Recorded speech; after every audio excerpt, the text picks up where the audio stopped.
Bali berhasil mencatatkan angka pengangguran terbuka terendah di Indonesia. Namun, di tengah ketidakpastian geopolitik global, dunia usaha di Pulau Dewata diingatkan untuk terus memperkuat daya saing melalui regulasi yang adaptif, penguatan UMKM, dan penciptaan lapangan kerja baru.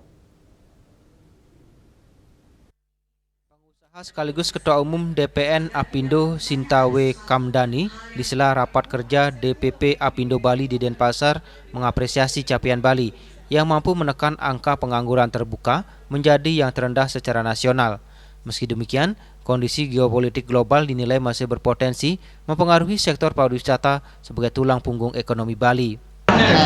Kondisi saat ini dengan banyak tantangan secara geopolitik tentunya ini juga berimbas kepada sektor-sektor di Bali, terutama kalau kita lihat kita sangat mengandalkan sektor pariwisata di sini, kan ini yang harus jadi perhatian kita dari segi para pekerjanya juga, karena satu daripada si Apindo adalah bagaimana menciptakan pekerjaan yang kondusif untuk penciptaan lapangan pekerjaan. Jadi lebih lanjut, Sinta mendorong evaluasi regulasi dan perizinan guna menciptakan kepastian hukum bagi dunia usaha sekaligus memperkuat perlindungan tenaga kerja. Selain itu, UMKM didorong naik kelas melalui peningkatan kapasitas, akses pembiayaan, dan perluasan pasar mengingat sektor ini mendominasi 97% dunia usaha di Indonesia.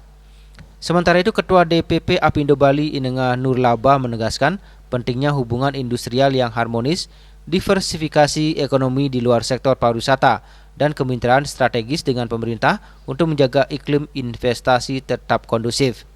Masalah tantangan dunia usaha, ya kita maklum saja, karena ini kan situasi global ini, ya bukan Bali saja. Tetapi kita sangat bersyukur, Bali masih boleh dibilang ya masih bagus lah, pertumbuhan ekonominya, inflasinya masih baik.